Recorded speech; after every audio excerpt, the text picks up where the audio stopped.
नल और दमयंती की कहानी।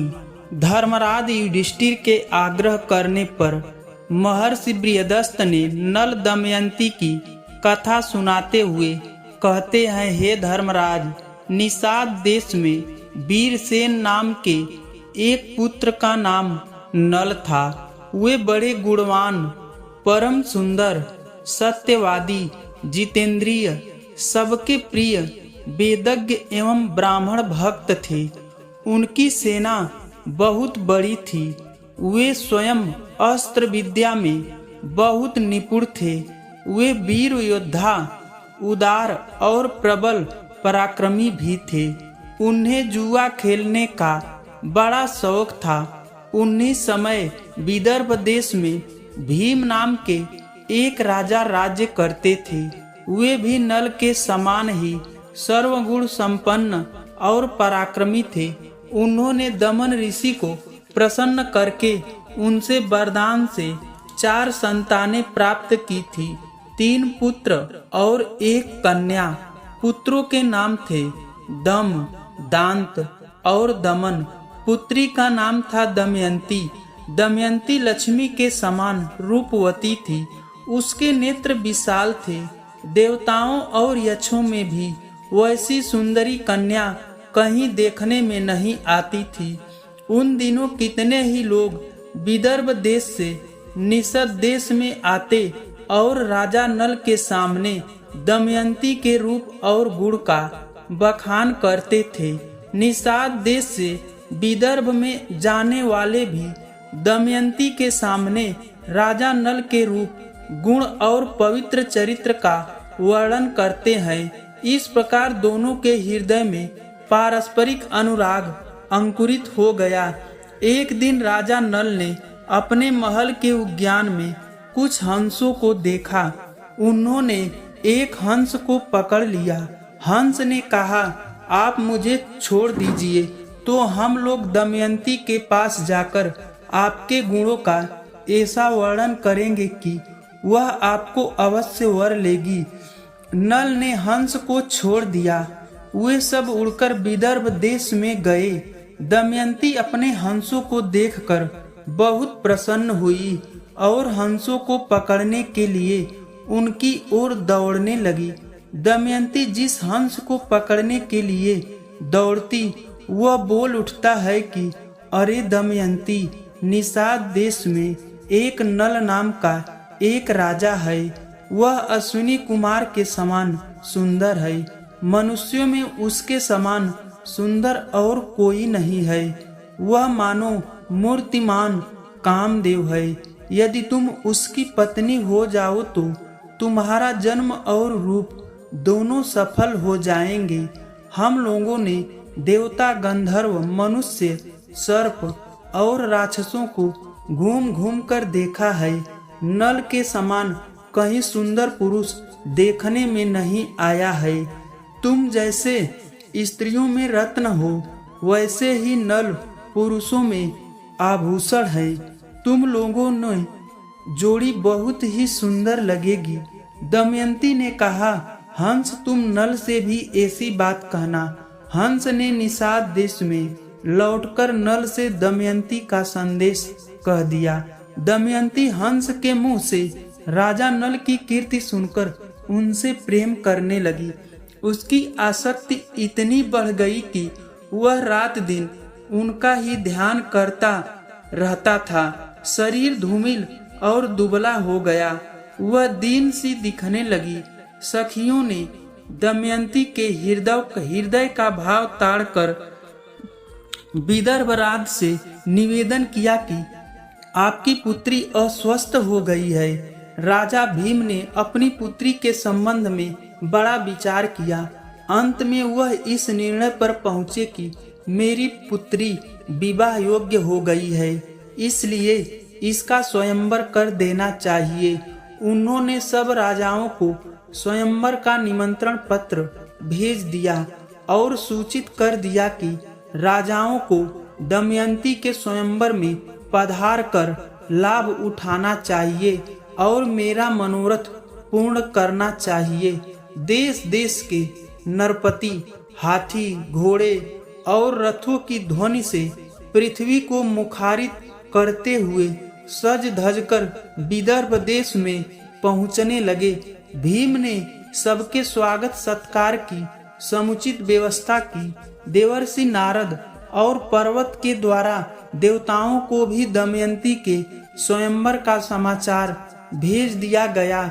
इंद्र आदि सभी लोकपाल अपनी मंडली और वाहनों सहित विदर्भ देश के लिए रवाना हो गए। राजा नल का चित्त पहले से ही दमयंती पर आसक्त हो चुका था।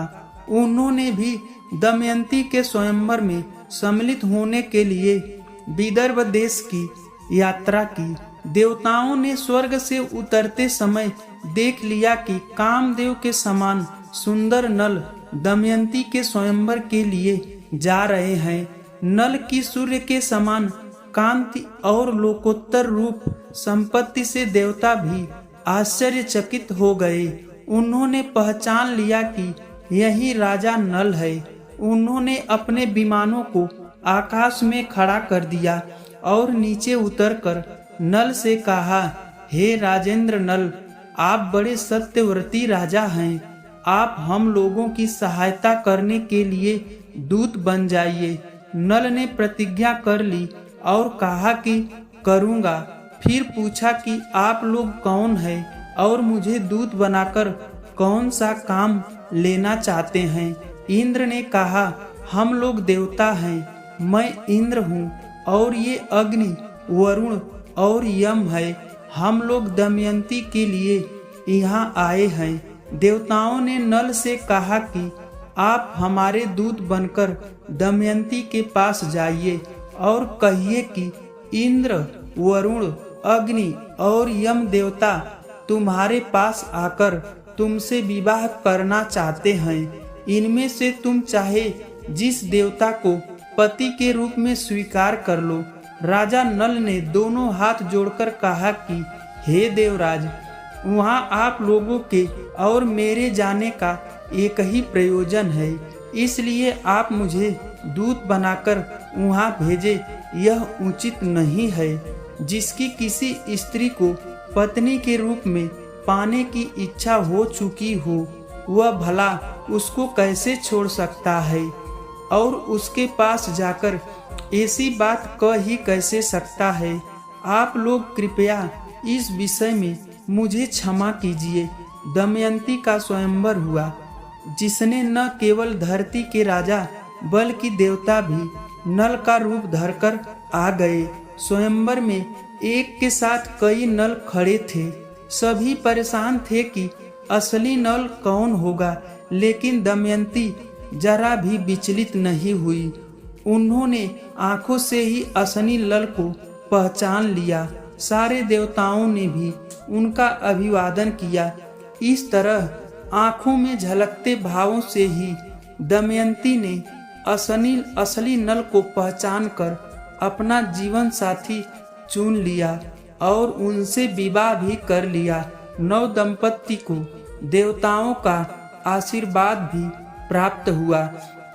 दमयंती निषाद नरेश राजा नल की महारानी बनी। दोनों बड़े सुख से समय बिताने लगे।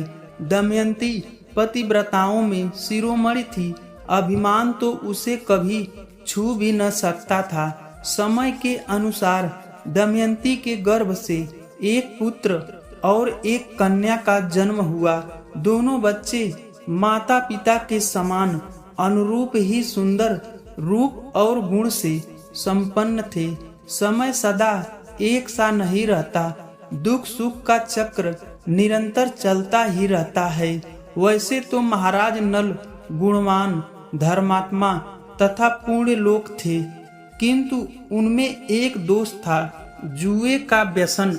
नल के एक भाई का नाम पुष्कर था। वह नल से अलग रहता था।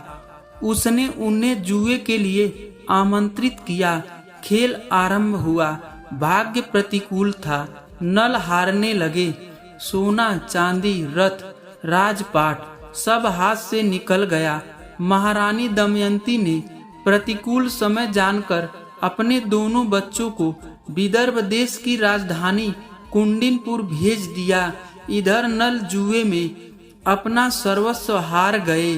उन्होंने अपने शरीर के सारे आभूषण उतार दिए, केवल एक वस्त्र पहनकर नगर से बाहर निकले। दमयंती ने भी मात्र एक साड़ी में पति का अनुसरण किया। एक दिन राजा नल ने सोने के पंख वाले कुछ पक्षी देखे। राजा नल ने सोचा, यदि इन्हें पकड़ लिया जाए तो इनको बेचकर निर्वाह करने के लिए कुछ धन कमाया जा सकता है। ऐसा विचार कर उन्होंने अपने पहनने का वस्त्र खोलकर पक्षियों पर फेंका। पक्षी वह वस्त्र लेकर उड़ गए। अब राजा नल के पास तन ढकने के लिए भी कोई वस्त्र न रहा गया। नल अपनी अपेक्षा दमयंती के दुख से अधिक व्याकुल थे। एक दिन दोनों जंगल में एक वृक्ष के नीचे एक ही वस्त्र से तन छिपाए पड़े थे। दमयंती को थकावट के कारण नींद आ गई। राजा नल ने सोचा, दमयंती को मेरे कारण बहुत बड़ा दुख सहना पड़ रहा है। यदि मैं इसे इसी अवस्था में छोड़कर यहाँ से चल दूं तो यह किसी तरह अपने पिता के पास पहुँच जाएगी। यह विचार कर उन्होंने तलवार से उसकी आधी साड़ी को काट लिया और उसी से अपना तन ढककर तथा दमयंती को उसी अवस्था में छोड़कर वे चल दिए। जब दमयंती की नींद टूटी तो बेचारी अपने आप को अकेला पाकर करुण विलाप करने लगी। भूख और प्यास से व्याकुल होकर वह अचानक एक अजगर के पास चली गई और अजगर उसे निगलने ही वाला था। दमयंती की चीख सुनकर एक व्याघ्र ने उसे अजगर के ग्रास होने से बचाया, किंतु व्याघ्र स्वभाव से दुष्ट था। उसने दमयंती के सौंदर्य पर मुग्ध होकर उसे अपनी काम पिपासा का शिकार बनाना चाहा। दमयंती उसे श्राप देते हुए बोली, यदि मैंने अपने पति राजा नल को छोड़कर किसी अन्य पुरुष का भी चिंतन न किया हो तो इस पापी व्याघ्र के जीवन की अभी अंत हो जाए। दमयंती की बात पूरी होते ही व्याघ्र की मृत्यु हो गया। दैवयोग से भटकते हुए दमयंती एक दिन चेदी नरेश सुबाहु के पास और उसके बाद अपने पिता के पास पहुंच गई। अंततः दमयंती के सतीत्व के प्रभाव से एक दिन महाराज नल के दुखों का भी अंत हुआ। दोनों का पुनर्मिलन हुआ और राजा नल को उनका राज्य वापस भी मिल गया। धन्यवाद दोस्तों।